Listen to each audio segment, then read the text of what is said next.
기도하시겠습니다. 하나님, 임마누엘 찬양대의 아름다운 찬양을 기뻐 받아주심을 감사드립니다. 날마다 찬양하는 가운데 그 이름처럼 임마누엘 하신 하나님을 경험하는 모든 찬양대원들의 삶이 되도록 인도하여 주시옵소서. 이들의 가정도, 이들의 자녀들의 삶 속에도 찬양이 넘치는 복된 삶이 되게 하시고, 빈자리도 채워주시사 더 풍성한 찬양으로 하나님께 영광 올려드릴 수 있도록 인도하여 주옵소서. 예배를 위해 기도하신 장로님의 모든 기도 가운데도 친히 응답하여 주시고, 장로님의 가정과 자녀들 가운데도 늘 평안으로 함께하여 주시옵소서.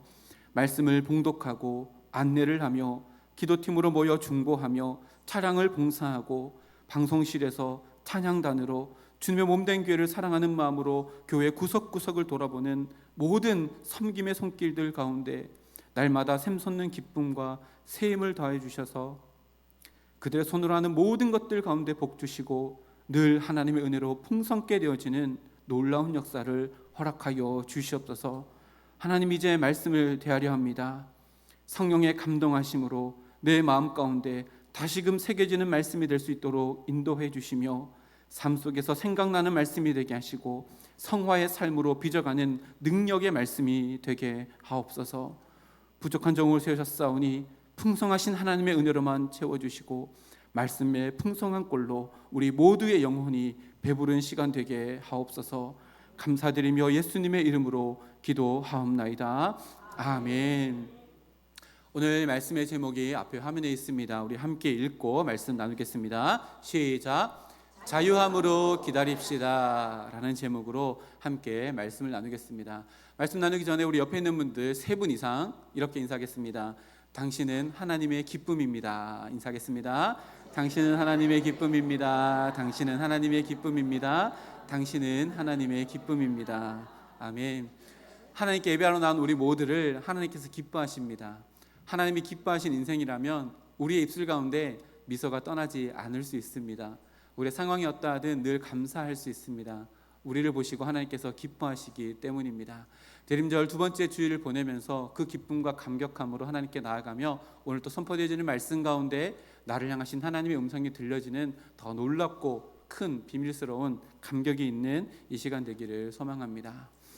옹달샘이라는 동료가 있습니다. 앞에 화면에 있는데요. 어릴 적에는 율동을 하면서 그냥 기쁘게 불렀던 노래입니다. 깊은 산속 옹달샘 다시죠. 나이가 들어서 다시 이 옹달샘을 불러보면요, 굉장히 슬픈 발라드처럼 느껴집니다. 제가 불러드릴 수 있지만 참겠습니다. 깊은 산속 옹달샘 누가 와서 먹나요? 새벽에 토끼가 눈 비비고 일어나 세수하러 왔다가 물만 먹고 가지요. 이 기쁘고 즐거운 동요를 좀 과하게 묵상해 보면 이렇습니다. 토끼의 인생이 기록되어져 있습니다. 토끼의 인생이니까 인생이 아니라 토끼 묘자를 써서 묘생인가요? 어쨌든 토끼 인생이 기록되어져 있습니다. 새벽에 일찍 일어나는 아침형 토끼입니다. 그리고 아침에 일찍 일어나가지고 자기가 원하는 목표를 세우고 그 목표를 향해 달려갈 줄 아는, 목적이 이끄는 삶을 살아가는 토끼입니다. 그런데요, 목적이 이끄는 그곳을 따라가서 갔던 곳이 옹달샘인데 그곳 가운데 세수를 하러 갔는데요, 물만 먹고 돌아오고 목적한 바를 이루지 못합니다. 그래서 이 노래는요, 토끼 인생의 목적을 스스로 정했지만 목표를 이루지 못한 슬픈 이야기입니다. 그리고 인생의 목표를 정했지만 그 목표를 이룰 수 없는 곳으로 향한 잘못된 인생의 길을 걸어간 사람의 모습이 보여집니다. 옹달샘은 어떤 곳일까요? 세수하는 곳이 아니라 샘이기 때문에 세수하는 곳, 물 먹는 곳입니다. 우리의 인생도 이와 같을 수 있습니다. 이 세상에 왜 왔는지 모르고 살아가다가 스스로 자신의 삶의 목표를 정합니다. 그리고 그 목표를 이루기 위해 부단히 달려가고 저곳에만 도착하면 내가 목표한 인생을 이룰 수 있을 것이야 라고 그곳을 달려가지만 정작 그곳에 달려가 보니 세수하러 왔는데 물만 먹고 가게 되어지는, 다시 말하면 목적한 바를 이루지 못하는 허무함과 공허함이 깃든 인생을 살아갈 수도 있습니다. 질문 드려볼까요? 오늘 예배 자리에 나오셨습니다. 왜 예배의 자리에 나오셨습니까? 나의 목표를 이루기 위해 적당한 장소이십니까? 혹시 목표한 바와 다른 것들만 가지고 돌아가는 발걸음은 아닌가? 이 1절의 노래는 우리들에게 이야기합니다. 2절도 볼까요? 2절을 보면 참 행복하고 보람된 이야기처럼 보이는 이야기가 등장합니다. 2절은 노루의 인생 이야기입니다. 맑고 맑은 옹달샘 누가 와서 먹나요? 달밤에 노루가 숨바꼭질 하다가 목마르면 달려와 얼른 먹고 가지요. 노루는 쾌락, 즐거움을 즐기는 인생을 살아갑니다. 밤새도록 달빛을 조명 삼아 달밤에 숨바꼭질하는 즐거운 인생을 살아갑니다. 너무 열심히 놀았는지 목이 말라 옹달샘을 찾습니다. 그리고 그곳에서 얼른 목마름을 축이고 그것을 떠나갑니다. 목표를 이룰 수 있는 곳을 찾아왔고 또 그 목표를 이루고 살아가는 이야기처럼 보여집니다.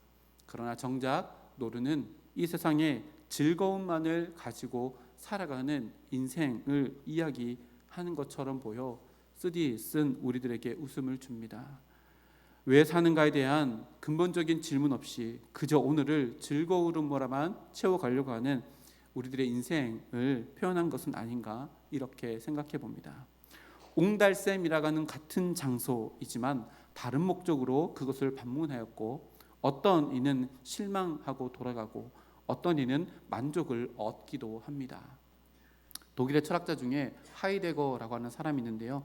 인간의 인생을 이렇게 이야기했습니다. 피투적인 인생, 피투적 존재다. 피투 이게 뭐냐면요, 내 던져진 존재다라고 이렇게 이야기합니다. 이 세상에 내가 존재하는 것은 내 의지가 아니라 던져진 인생이기에 모든 인간의 마음 가운데 근본적인 불쾌감이 있고 내가 언제 존재한다고 했어? 라고 하는 불만이 가득한 존재가 인간이라고 하이데거가 이야기합니다. 인간은 그래서 존재론적인 공허함이 있다라고 생각합니다.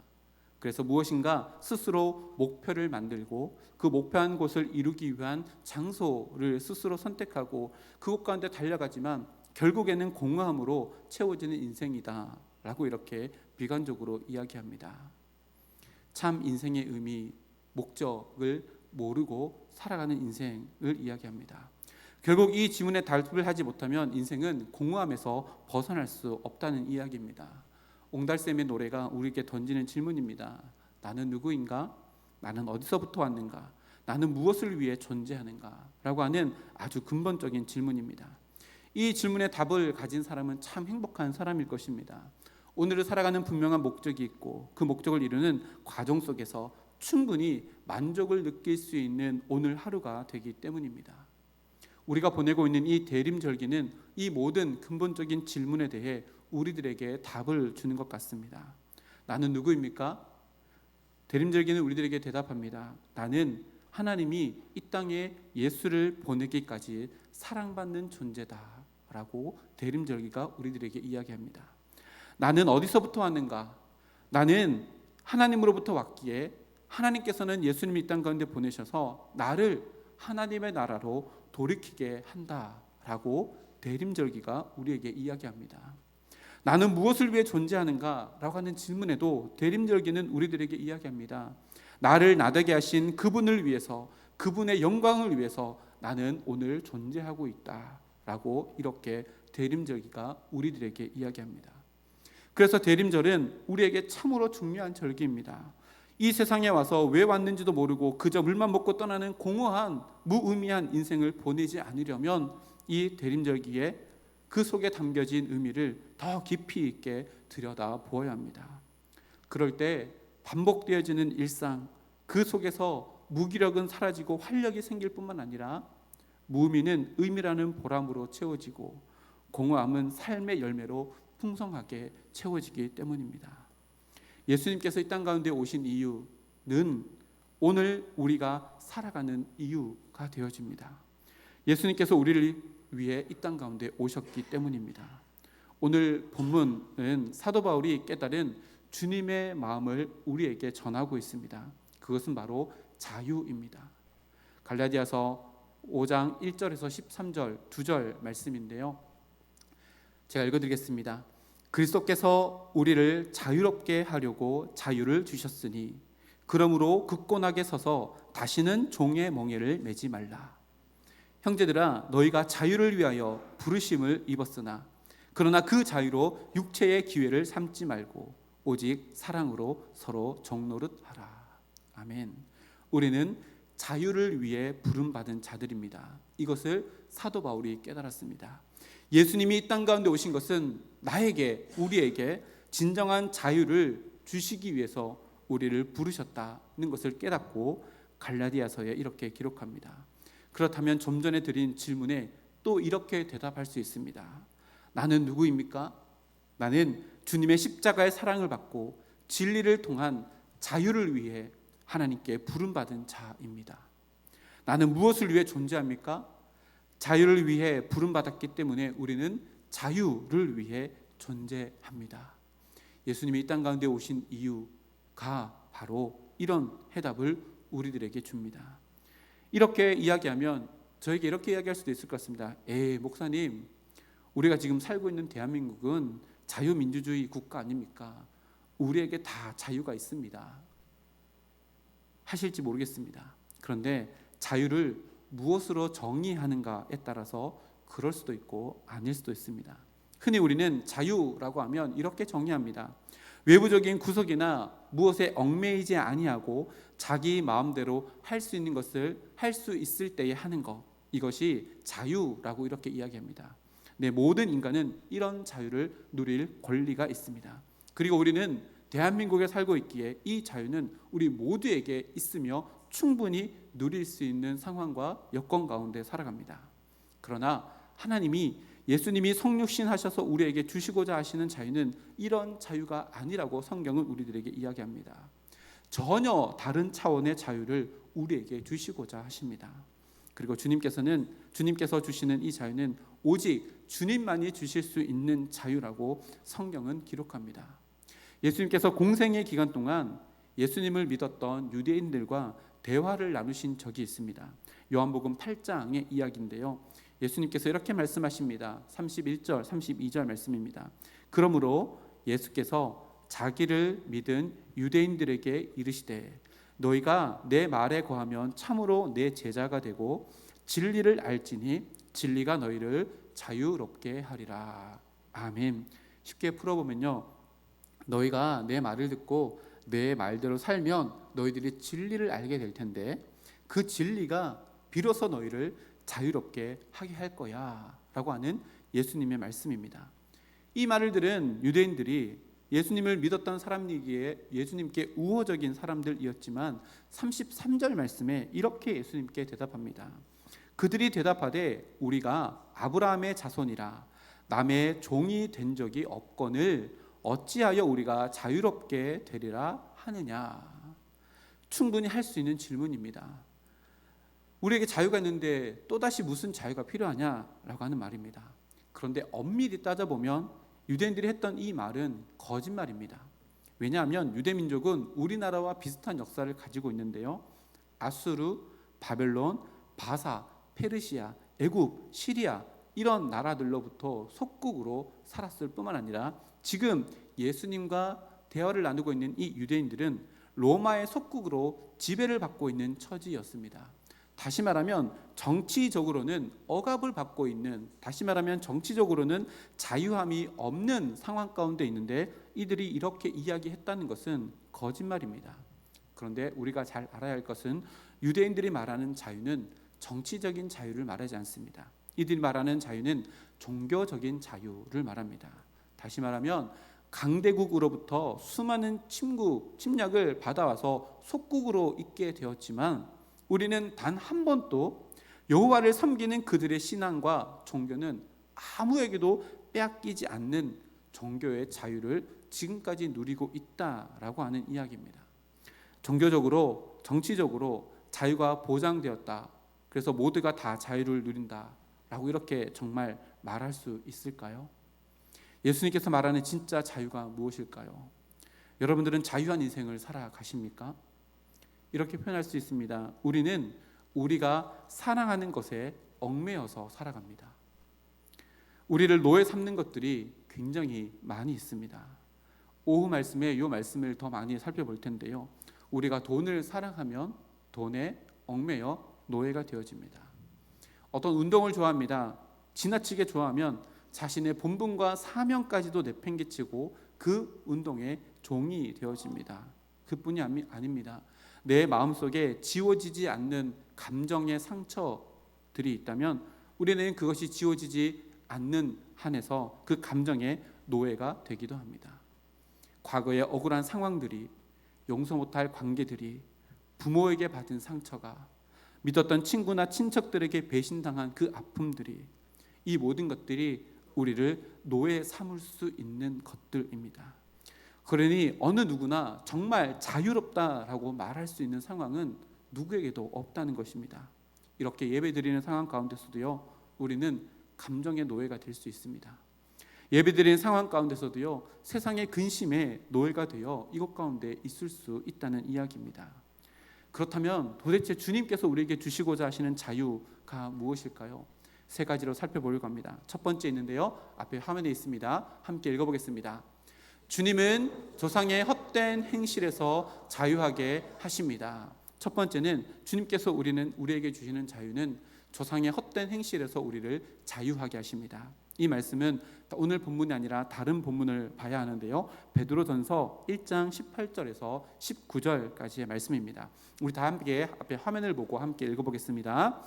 너희가 알거니와 너희 조상이 물려준 헛된 행실에서 대속함을 받은 것은 금이나 금 같은 없어질 것으로 된 것이 아니요 오직 흠없고 점없는 어린 양 같은 그리스도의 보배로운 피로 된 것이니라. 아멘. 베드로는 예수님께서 우리를 위해 흘려주신 보배로운 피로 말미암아 우리에게 주시는 자유를 이것이라고 이야기합니다. 조상들이 물려준 헛된 행실에서 우리를 대속하게 하신 것이 바로 보배로운 피의 능력이다. 그 피의 능력으로 우리는 헛된 행실에서 대속함, 곧 자유함을 받았다라고 이야기합니다.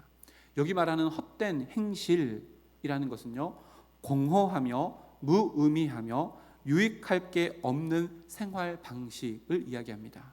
다시 말하면 우리가 조상 때부터 내려와서 내 마음 가운데 반복되는 습관으로 젖어들어 있는, 예수님 믿기 전부터 살아왔던 내 삶의 방식을 말합니다. 이것이 바로 헛된 행실입니다. 제가 우리 교회를 2002년에도 있었고 2016년에도 있고 다시 담임 목사로 와서 우리 교회를 보내고 있는데요, 우리 교회는 없는 것 같습니다. 어떤 교회는 이런 성도들이 있습니다. 예수님을 믿고 신앙생활을 합니다. 그런데 신앙생활을 해야 하는데요, 교회 안에서도 신앙생활을 사회생활처럼 하시는 분들이 있습니다. 사회에서 익었던 익숙한 생활 방식을 그대로 교회 안에 가지고 나와서 신앙생활을 사회생활처럼 하시는 분들이 있습니다. 절대 그렇지 않습니다. 성도는요, 신앙생활 하듯이 사회생활 하는 자들이지 그 반대는 절대 아닙니다.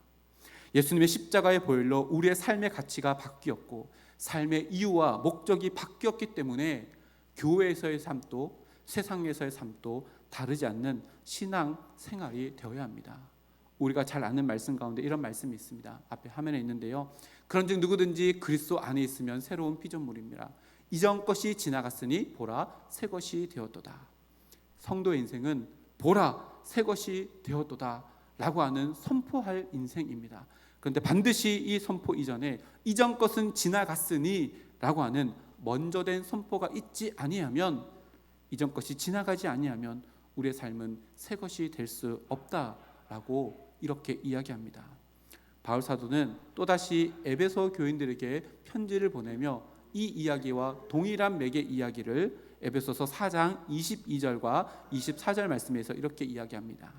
너희는 유혹의 욕심을 따라 썩어져가는 구습을 따르는 옛사람을 벗어버리고 오직 너희의 심령이 새롭게 되어 하나님을 따라 의와 진리의 거룩함으로 지으심을 받은 새 사람을 입으라.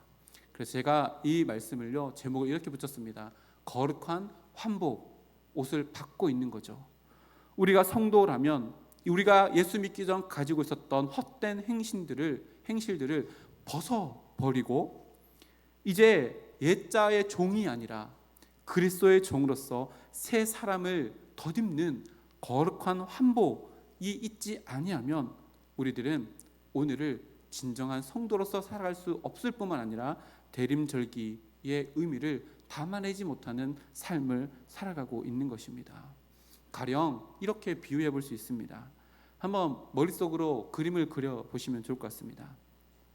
더러운 오물을 뒤집어 쓰는 일을 열심히 하다가 옷과 머리부터 발끝까지 다 뒤집어 써서 오물투성이가 되었습니다. 이제 일이 다 끝나고 목욕탕에 들어가서 그 더러워진 옷을 다 벗어놓습니다. 그리고 탕 안으로 들어가 샤워기를 틀어놓고 구석구석 비누칠을 하며 샤워를 합니다. 샤워 이후에 깨끗한 몸으로 탕 안에 들어가서 몸을 녹이고 몸을 불립니다. 세신사에게 몸을 맡깁니다. 박수를 2번 치면 뒤집습니다. 그리고 사우나에 들어갑니다. 몸속에 있는 노폐물도 다 땀으로 배출해내고 난 이후에 마무리 샤워를 하고 깨끗한 타올로 몸을 닦습니다. 그냥 옷을 입으면 안 되기에 수분 보충을 위해서 온몸에 로션을 바릅니다. 그리고 절대 지나칠 수 없는 냉장고에 있는 바나나 맛 단지 우유를 꺼내서 먹습니다. 시원하게 몸을 깨끗하게 마음도 시원하게 하고 난 이후에 다시 옷장을 열고 오물로 더러워진 그 옷을 다시 입습니다. 기분 어떠신가요? 생각만 해도 기분이 썩 좋지 않습니다. 우리가 거룩한 환복, 옛 자아의 모습, 헛된 행실을 벗지 아니하고 성도로서 살아가는 모습이 이런 모습이 아니겠습니까? 우리가 예수님의 보혈의 피로 옛자의 모든 더러운 오물을 다 씻음 받고도 여전히 옛자의 헛된 행실들로 오늘 하루를 살아가며 옛자로 덧입고 살아가는 모습이 바로 이런 모습이 아니겠습니까? 사도 바울은 로마서에서 이런 크리스천들을 표면적 유대인이라고 하였습니다. 쉽게 얘기하면 무늬만 크리스천이라는 말입니다. 분명히 교회도 다닙니다.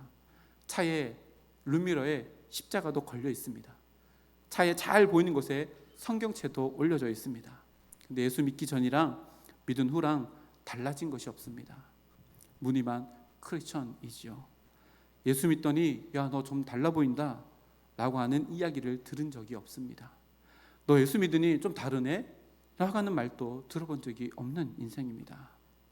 주님이 주시는 자유는 이런 모든 과거의 헛된 행실로부터의 자유를 우리에게 주십니다.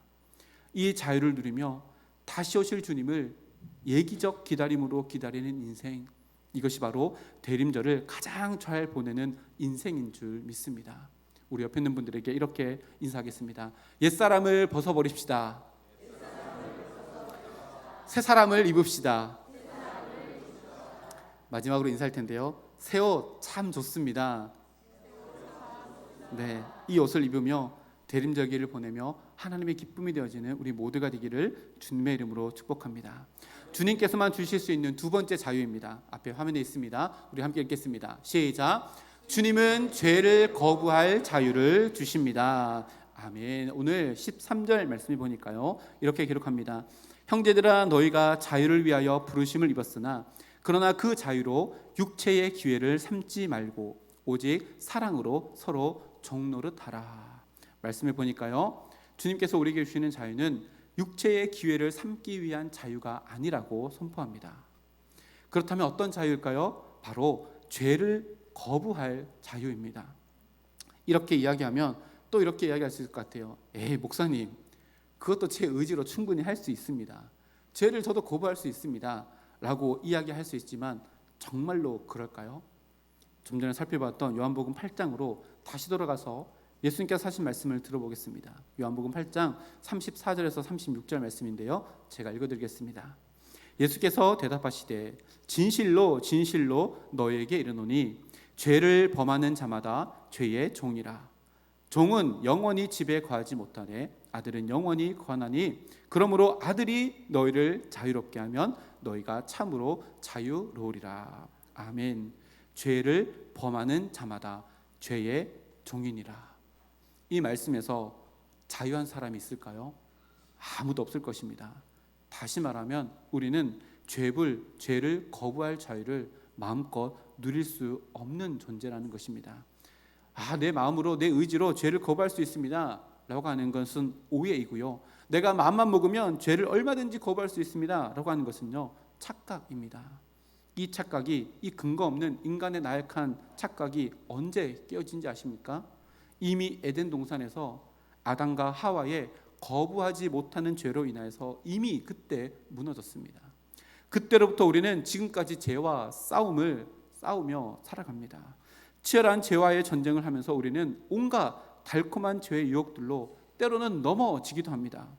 그런데 더 심각한 것은요, 때로는 그 반대로 죄악이 주는 얕은 쾌락과 후회만을 남기는 즐거움과 그리고 바닷물을 마시는 것과 같은 목마름이 있는 죄가 주는 만족을 탐닉하며 살아가는 것이 우리들입니다.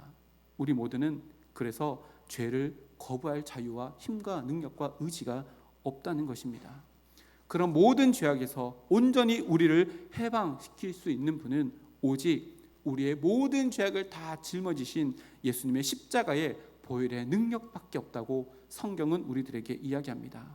그래서 36절을 다시 보면요, 아들이 너희를 자유롭게 하면 너희가 참으로 자유로우리라. 누가요? 예수님이요. 아들이, 예수님이 우리를 자유롭게 하셔야지만 우리가 참으로 자유, 곧 죄를 거부할 자유를 누릴 수 있다는 것입니다. 이 놀라운 사건은요, 예수님의 십자가의 사건에서 단번에 우리에게 이루어졌습니다. 이것을 어려운 말로 칭의라고 합니다. 우리는 여전히 죄인이지만 하나님이 예수님의 십자가의 보혈의 피를 덧입고 있는 우리를 보시며 의롭다 칭해 주시는 사건입니다. 이것은 십자가의 사건으로 단 한 번에 우리에게 일어난 일입니다. 그러나 이 한 번의 칭의로 우리의 모든 삶이 의롭게 되었는가? 그렇지 않습니다. 주님의 십자가가 주신 이 칭의는 우리를 진정한 자유, 죄를 거부할 자유를 위한 출발선에 세워놓는 사건입니다. 그 출발선을 지나 한 걸음 한 걸음 내딛는 것은 우리들의 몫입니다. 이것을 어려운 말로 성화라고 합니다. 칭의는 즉각적인 하나님의 선언이지만 그 다음에 일어나는 출발선, 그 다음에 있는 성화는 우리의 지속적인 변화를 요구하고 지속적인 결단을 요구합니다. 이렇게 한번 비유해 볼까요? 앞에 화면을 보면요, 멋있는 새가 날아가고 있죠. 오늘 그래서 배경화면을 새로 했는데요, 하나님께서 참새에게 날 수 있는 자유를 주셨습니다. 근데 참새가 날개짓을 안 하면 날 수 있을까요? 날 수 없습니다. 날개짓을 해야지만 하나님이 주시는 하늘을 나는 자유를 누릴 수 있습니다. 우리도 마찬가지입니다. 참새에게 날 수 있는 자유를 주셨지만 그것을 날개짓하지 않으면 날 수 없는 것처럼 하나님께서 우리에게 칭의, 다시 말하면 죄를 거부할 수 있는 능력을 십자가의 보혈의 피로 우리에게 주셨지만 이것을 거룩한 날개짓을 하지 아니하면 절대로 우리의 삶 가운데 죄를 거부할 수 있는 능력을 맛볼 수 없다는 것을 우리들에게 이야기합니다. 그래서 우리의 일상 속에서 죄를 거부할 수 있는 능력을 날마다 덧입기 위해 참새의 날개짓을 하는 우리의 몫을 감당해야 합니다. 불쑥 내 마음 가운데 죄악된 생각이, 죄악된 말이, 죄악된 행동이, 잘못되고 오래된 습관들이 불쑥 튀어나올 때 우리는 이렇게 생각해야 합니다. 지금이야말로 죄를 거부할 수 있는 자유, 참새의 그 날갯짓을 해서 죄를 거부할 수 있는 그 자유를 누리는 순간이구나. 그렇게 예기적 기다림으로 다시 오실 주님을 기다리는 우리의 삶이 되어질 때에 이것이 진짜 하나님께서 이 땅 가운데 오신 이유를, 목적을 이루는 우리들의 삶이 될 것이며 하나님께서 기뻐하시는 우리들의 삶이 될 것입니다. 우리 다시 한번 이렇게 인사해 볼까요? 앞에 화면에 밑에 있습니다. 한번 노란색 글씨 한번 읽어보겠습니다. 시작. 죄를 거부할 자유를 위한 우리의 날개짓을 멈추지 맙시다. 죄를 거부할 자유를 우리에게 주셨습니다. 그러나 날개짓은 우리의 몫입니다. 이 몫을 감당하며 자유의 날개짓으로 죄를 거부하는 거룩하고 복된 인생 살아가는 우리 모두가 되기를 주님의 이름으로 축복합니다. 세 번째입니다. 읽어보겠습니다. 앞에 화면에 있습니다. 시작. 주님은 의를 행한 자유를 주십니다. 아멘. 세 번째인데요, 16절 말씀해 보니까 이렇게 기록합니다. 내가 이르노니 너희는 성령을 따라 행하라. 그리하면 육체의 욕심을 이루지 아니하니라. 오늘 말씀에도 성령을 따라 행하라 라고 하는 말씀이 있는데요, 이것이 뭐냐면 의를 행할 자유를 우리에게 주셨다는 것을 의미합니다. 예수님께서 초림하셨습니다. 우리에게 주시고자 하시는 것은 바로 이것입니다. 단순한 구원이 아니라 구원받은 자로 살아가는 삶의 기쁨, 다시 말하면 성령을 따라 행할 때, 의를 행할 때 우리에게 주어지는 그 기쁨을 누리는 삶으로 우리를 부르셨다는 것을 이야기합니다. 베드로 사도도 베드로전서 2장 24절 말씀에 이렇게 기록합니다. 친히 나무에 달려 그 몸으로 우리 죄를 담당하셨으니 이는 우리로 죄에 대해서 죽고 의에 대하여 살게 하려 하심이라. 그가 채찍에 맞음으로 우리는 나음을 입었느니. 아멘. 예수님께서 이 땅에 오셔서 우리를 위해서 채찍을 맞음으로 우리가 나음을 입었습니다. 무엇을 위한 나음입니까? 의에 대해서 살기 위한 나음입니다. 주님께서 우리에게 주시는 믿음은 우리를 하나님께서 기뻐하시는 것을 선택할 힘을 우리들에게 주십니다. 의를 행할 능력을 주신다는 말씀입니다. 그러나 우리에게 죄를 거부할 수 있는 자유, 그리고 참새의 날개짓이 필요하다고 성경은 늘 이야기합니다. 죄를 거부할 수 있는 자유, 그리고 의를 행할 수 있는 자유, 그리고 헛된 행실에서부터 자유할 수 있는 자유에 대한 평생토록 적용할 수 있는 말씀이 성경에 있습니다. 바로 오늘 말씀 그 뒤편에 있는 갈라디아서 5장 19절부터 23절까지 말씀인데요, 제가 19절부터 21절까지 읽고 22절부터 23절을 함께 읽겠습니다. 육체의 일은 분명하니 곧 음행과 더러운 것과 호색과 우상 숭배와 주술과 원수 맺는 것과 분쟁과 시기와 분냄과 당짓는 것과 분열함과 이단과 투기와 술 취함과 방탕함과 또 그와 같은 것들이라. 22절 23절입니다. 함께 읽겠습니다. 오직 성령의 열매는 사랑과 희락과 화평과 오래 참음과 자비와 충성과 양성과 충성과 온유와 절제니 이 같은 것을 금지할 법이 없느니라. 아멘. 죄를 거부하고 의를 행할 자유를 위한 참새의 날개짓은 내 언행의 결과를 오직 성령 하나님의 열매만으로 맺겠다라고 하는 결단에서부터 시작되어집니다. 상황이요, 우리 마음 가운데 인풋 들어옵니다. 그리고 내 마음 가운데 이런 결단이 있다면, 죄를 거부하고 의를 행할 수 있는 결단이 있다면, 인풋되어지는 것이 어떠한 것이랄지라도 나는 결단하여서 참새의 날갯짓으로 성령의 열매만 내 삶 가운데 맺도록 노력하겠다, 애쓰겠다 라고 하면 내 마음 가운데 계시는 성령 하나님께서 작동하십니다. 미워지는 마음, 시기하는 마음, 분한 마음, 억울한 마음, 자격지심의 마음, 두려운 마음, 우울한 마음, 낙심과 좌절의 마음들의 상황이 내 마음 가운데 들어올 때에, 그때 우리에게 주시는 그 자유를 누릴 수 있는 순간입니다. 헛된 행실을 벗어나고 죄에서부터 자유하며 의를 행할 수 있는 자유를 마음껏 누릴 수 있는 기회입니다. 불가능할 것 같다고요? 그렇지 않습니다. 성경의 모든 믿음의 선조들이 그 삶을 살아갔습니다. 중요한 것은 무엇일까요? 내가 정말 그런 인생을 살아갈 수 있을까? 완벽한 인생을 살아갈 수 있을까? 절대 하나님께서 우리에게 원하시는 것은 완벽이 아닙니다. 실패하고 넘어지더라도 주님과 함께하고자 하는 동행의 마음입니다.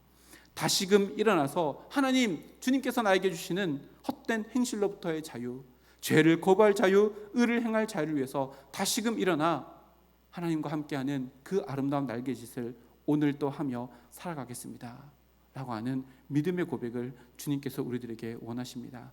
이것이 대림절기를 보내는 정도 옳은 길입니다. 그것이 첩경, 곧 하나님의 나라를 내 삶 가운데 경험하는 지름길입니다. 이것이 주님께서 우리에게 주시는 참 자유의 길이며 우리가 걸어가야 할 길입니다. 대림절 두 번째 주일을 보내며 우리에게 허락하신 그 자유를 누리기 위해 이번 한 주간 또 열심히 자유를 향한 참새의 날갯짓을 멈추지 않는 우리 모두가 되기를 주님의 이름으로 축복합니다. 우리는 그렇게 위대하고 존귀한 인생으로 부름받은, 자유를 위해 부름받은 존재들입니다. 우리 주님이 그런 삶 가운데 임마누엘 하여 주시고 여호와 삼마하여 주실 것입니다. 그 복된 인생 살아가다가 다음 주 주일 예배 끝나는 삶의 모든 더 많은 간증들을 가지고 예배 자리에 나오는 우리 모두가 되기를 주님의 이름으로 축복합니다. 우리 다 함께 일어나서 앞에 화면에 있는 노란색 글씨 한번 힘차게 외치고 우리 함께 찬양하고 기도하고 세상 가운데 나아가겠습니다. 앞에 있는 두 문장입니다. 힘차게 외치고 찬양하겠습니다. 시작. 자유의 날갯짓을 멈추지 맙시다. 자유함으로 다시 오실 주님을 기다립시다. 아멘. 찬송가 516장 우리 힘차게 찬양하고 세상 가운데